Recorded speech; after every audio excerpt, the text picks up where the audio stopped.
On November 22, 1963, at 12:30 p.m. in Dallas, Texas, the world watched as the presidency of John F. Kennedy ended in just 6 seconds. 3 shots were fired in quick succession from a window in the Texas School Book Depository, altering not just a motorcade, but the course of American history. A nation that had prided itself on democracy, justice, and transparency found itself shaken to its core. The president was dead. But the questions surrounding his death have never been fully answered. Who pulled the trigger? Was it one lone man, or were there others involved? A political hit? A cover-up written before the blood had dried? Tonight, we delve into the most investigated and still unresolved assassination in American history. Welcome to the mystery of JFK's death, a story that has never stopped captivating the world. This documentary reconstructs the moments before the assassination, the ballistic evidence, the medical contradictions, the manhunt that followed, and the countless theories born from missing files, altered testimonies, and sealed government documents. We'll explore the key figures in this mystery: Lee Harvey Oswald, Jack Ruby, the CIA, the Mafia, anti-Castro exile groups, and Cold War agencies, each with something to gain or lose.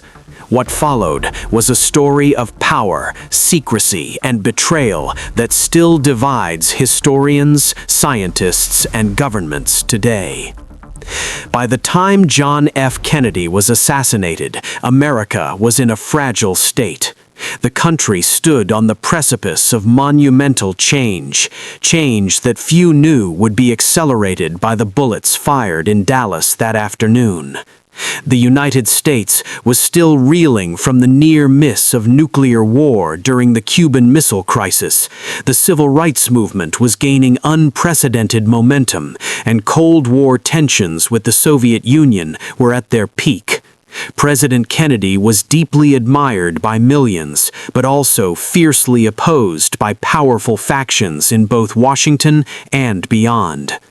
Kennedy's foreign policy decisions and his handling of Cuba, Vietnam, and the CIA alienated many powerful figures in the government, while his domestic policies on civil rights and economic reforms put him at odds with conservative elites. With such a complex web of allies and enemies, it's no wonder that his presidency and life would be cut short under circumstances still debated over 60 years later. 11:40 a.m. Air Force One touches down in Dallas. Kennedy, accompanied by Jacqueline Kennedy, begins the motorcade journey through the city. The crowd greets the president with warmth and excitement. 12:29 p.m. As the motorcade turns into Dealey Plaza, a crucial detail emerges. The car slows just as it reaches a bend in the street. At 12:30 p.m., the first shot rings out. What happens next is a blur of confusion, pain, and terror. One bullet strikes Kennedy in the upper back before exiting through his throat. Another bullet strikes Governor John Connally in the wrist and leg. The final bullet, fired from behind Kennedy's head, severs his skull in a grisly explosion. Chaos erupts in Dealey Plaza.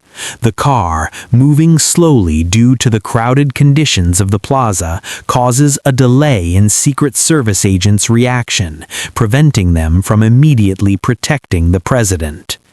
Witnesses in the plaza are unsure where the shots came from, with many reporting hearing echoes from multiple directions: the Texas School Book Depository, the grassy knoll, and the railroad yard. Confusion and conflicting accounts became a key feature of the investigation. 12:33 p.m. A rifle is found on the 6th floor of the depository, the place from where Lee Harvey Oswald is believed to have fired the shots. 12:48 p.m. Dallas police officer J.D. Tippit is gunned down by Oswald, signaling that the suspect is on the run. 1:50 p.m. Oswald is arrested in a movie theater, claiming, "I'm just a patsy." He is charged with the murder of Kennedy and Tippit. Oswald is interrogated by police officers in the hours after his arrest, but the interrogation records are vague, with no audio or video recordings made. Only handwritten notes survive. 2 days after the assassination, Jack Ruby, a nightclub owner with deep ties to the Dallas underworld, steps forward and shoots Oswald as he is transferred to the county jail. This shocking event unfolds live on national television. Ruby claims his actions were motivated by grief over Kennedy's death.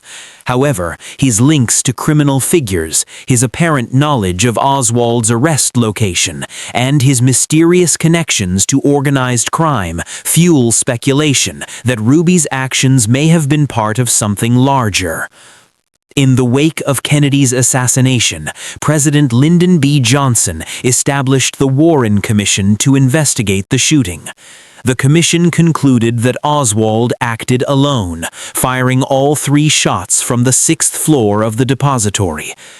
However, the commission's findings have been heavily criticized over the years for inconsistencies.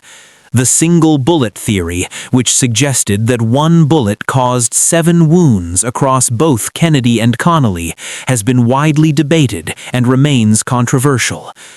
Witness testimony conflicted with the commission's narrative, with some witnesses insisting the shots came from multiple directions.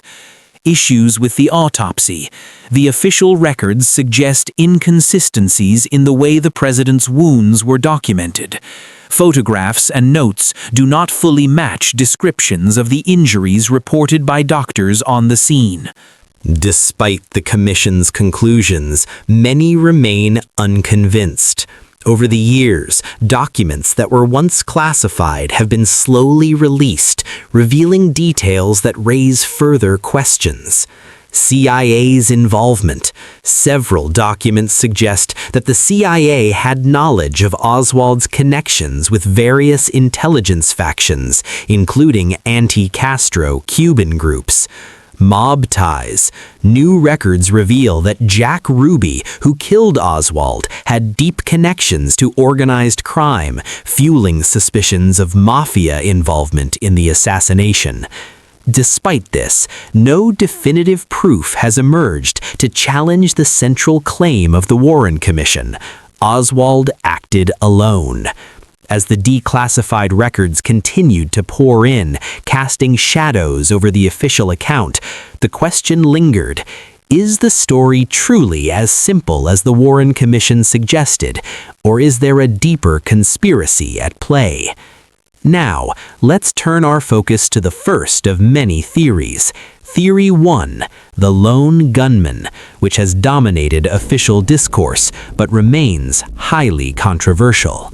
Despite ongoing skepticism, many historians still support the official narrative put forth by the Warren Commission. According to this theory, Lee Harvey Oswald, a disgruntled Marxist with a history of instability and anti-government sentiment, was the sole assassin. He had no external help in carrying out the shooting, nor was there any conspiracy behind the assassination. But for many, the simplicity of this conclusion raises more questions than it answers.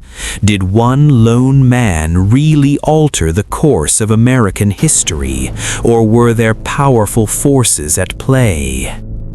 Theory 2, CIA or covert operations. The idea that Oswald was an asset of the CIA has long been discussed, based on his unusual ties to intelligence networks. Oswald's connections with pro-Castro Cuban exiles and the CIA's covert operations in Cuba point to a larger role in the Cold War's shadowy conflicts. Could he have been manipulated or used by the CIA to undermine Kennedy? While some documents have confirmed Oswald's connections to intelligence agencies, the full extent of this relationship remains unclear. Theory 3. The Mafia. The Mafia's involvement in JFK's assassination is another widely discussed theory.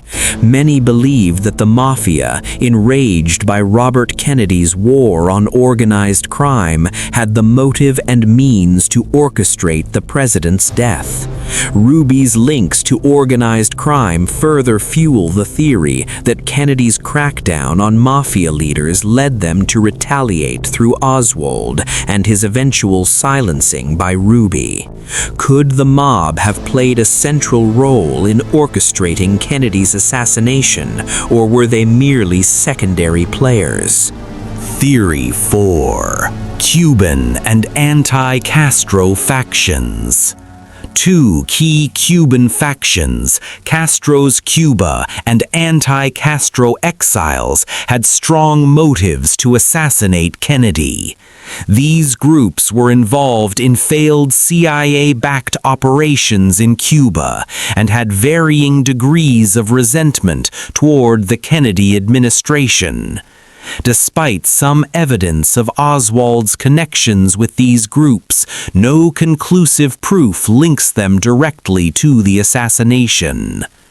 Theory 5. Inside government, silent coup argument. Some theorists believe Kennedy's foreign policy decisions, such as his refusal to escalate the Vietnam War and his move toward détente with the Soviet Union, led to a silent coup within the government, orchestrated by hawkish members of the military-industrial complex. This remains one of the most controversial and speculative theories, with little direct evidence to substantiate it. What we still don't know. Despite over 6 decades of investigations and declassified documents, there are still many unanswered questions. Thousands of pages remain redacted, and crucial pieces of evidence are still kept from the public eye.